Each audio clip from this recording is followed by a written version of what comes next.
Welcome to Compelling Topics, the only channel dedicated to the perspective of leading researchers from the Italian independent scene. Let's turn your minds on. In the previous episodes, we outlined a different way of reading the Monster of Florence case, not as a closed criminal story, but as a system of anomalies, silences, and recurring names. In this third episode, we focus on a single object, a typewritten sheet made public only weeks before the broadcast. A document that should not exist, or, at least, should not exist in the time in which it appears.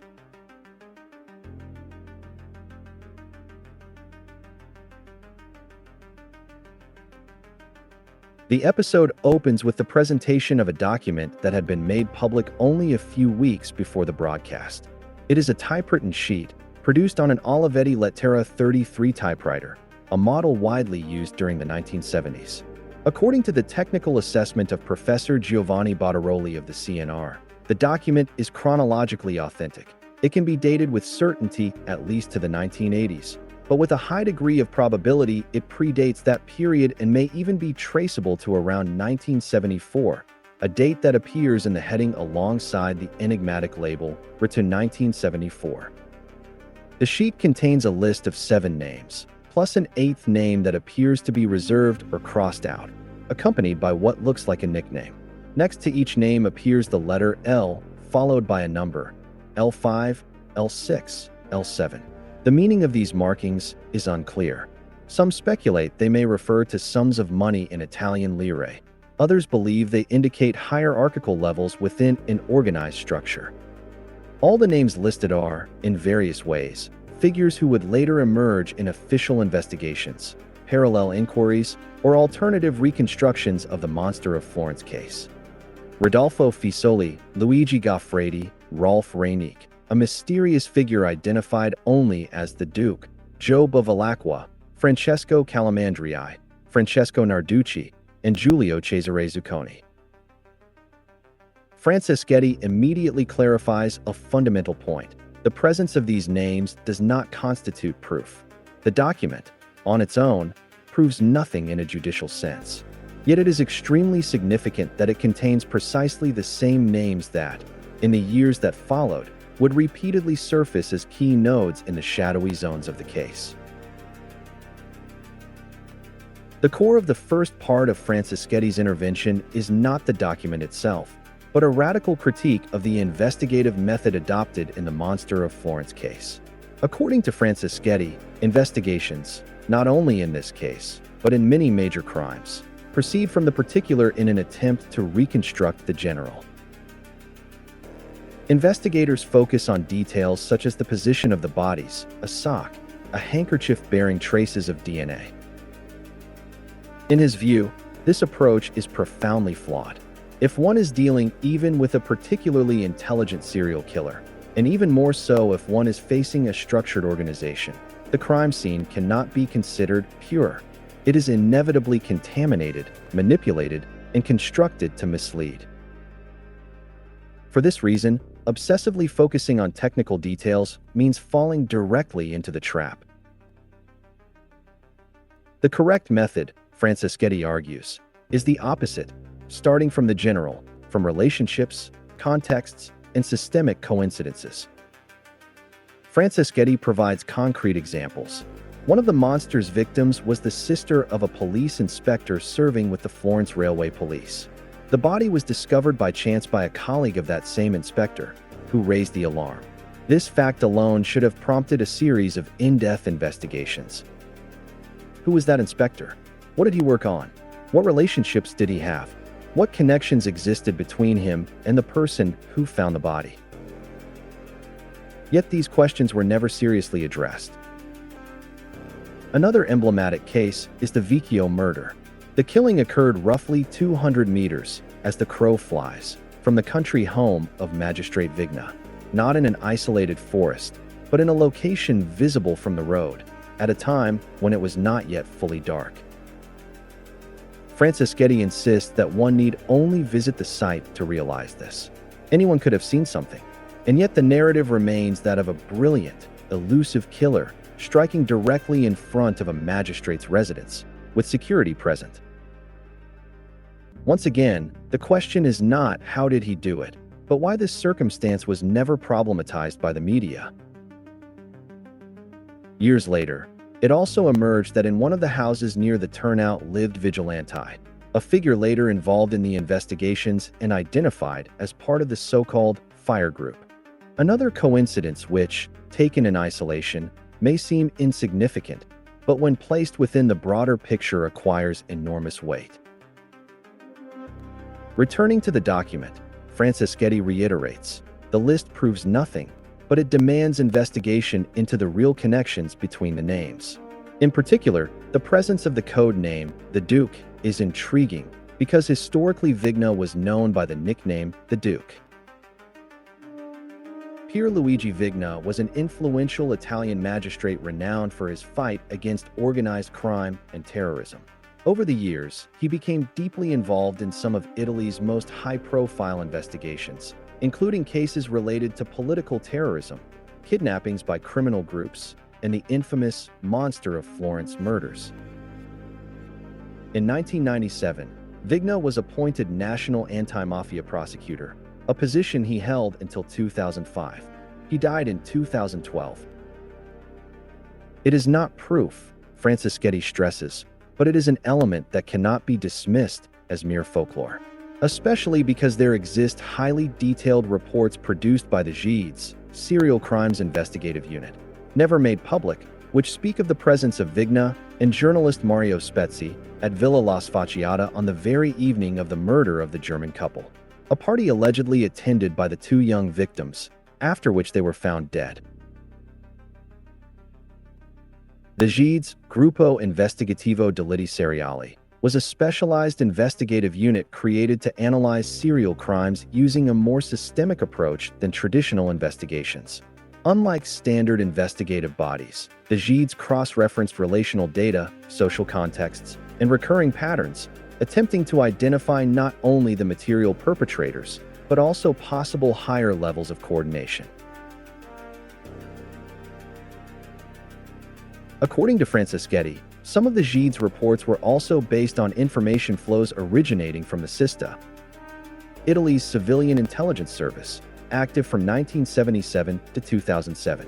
Officially, the SISTA dealt with domestic counterintelligence and the protection of state security, but throughout Italian history it has repeatedly been touched by suspicions of interference, cover-ups, and gray zones in the country's major unresolved mysteries.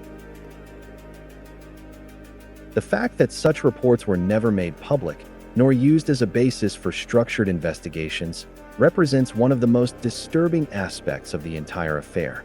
Once again, the issue is not to draw hasty conclusions, but to observe how certain names recur again and again within the same contexts, without ever giving rise to a coherent investigation.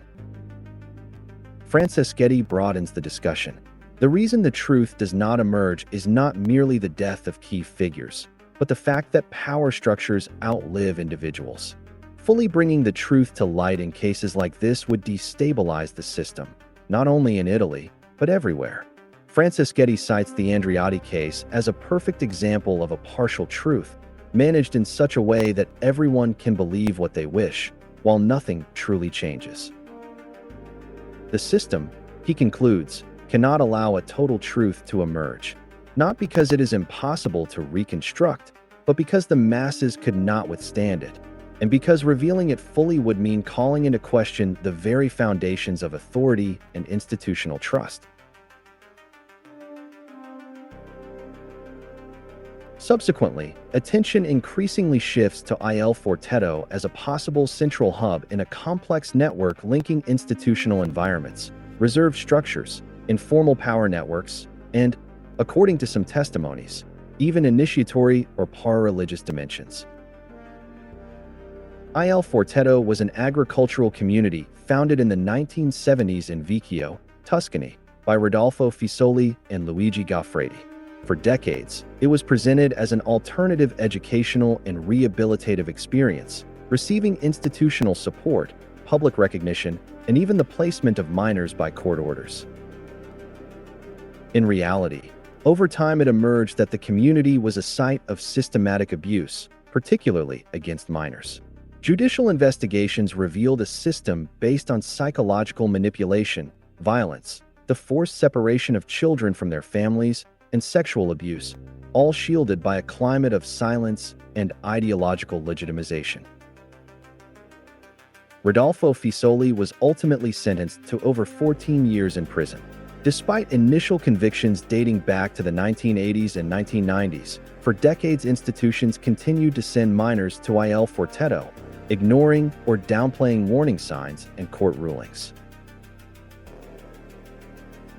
In recent years, a parliamentary inquiry commission recognized serious institutional failures, highlighting how the system of oversight failed at multiple levels.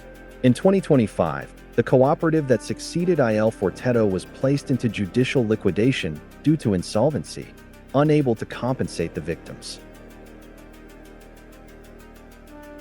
The Forteto case is now considered one of the most serious judicial and institutional scandals in recent Italian history, not only because of the crimes committed, but also due to the long-standing silence and cover-ups that allowed its survival.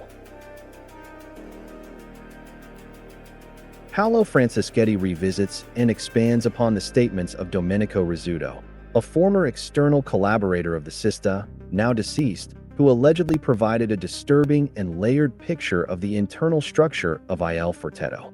According to Rizzuto, two distinct levels existed within the community. An official, public level, frequented by politicians, magistrates, and institutional figures, fully integrated into the system and apparently consistent with the community's rehabilitative image, and a reserved, hidden level in which individuals linked to initiatory and ritual circuits allegedly operated, entirely absent from Il Forteto's public narrative. Within this context, a deeply anomalous element emerges: the alleged presence within Il Forteto of adherents of Soka Gakkai, a heterodox Buddhist association to which, according to Rizzuto, the sister of Francesco Narducci also belonged. Rizzuto claims that this component operated in concert with adherents of the cult of Isis, introducing an esoteric ritual dimension completely foreign to the community's official portrayal.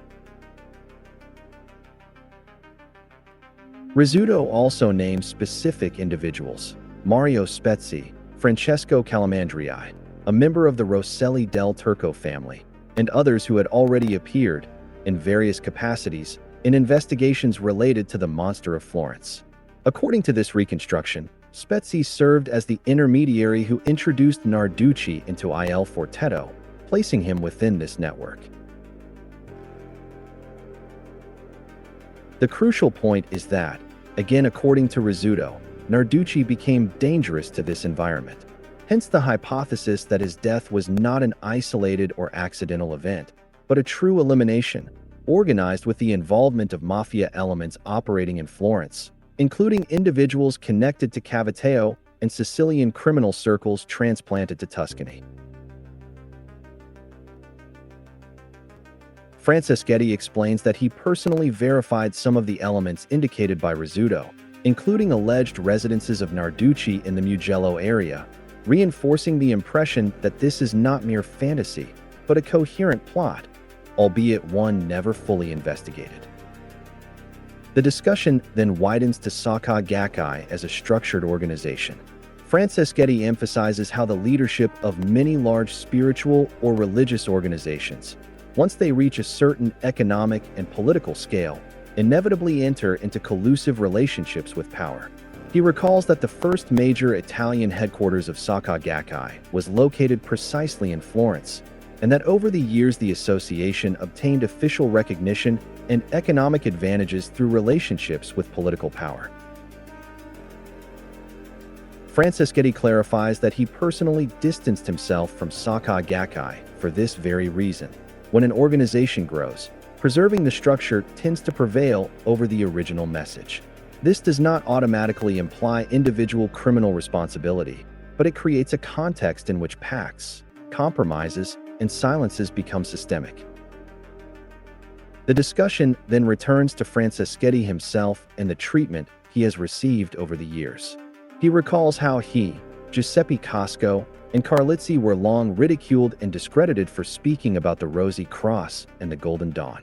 Today, however, those same themes have reached the Anti-Mafia Commission, and some insights once dismissed as madness have become subjects of institutional discussion.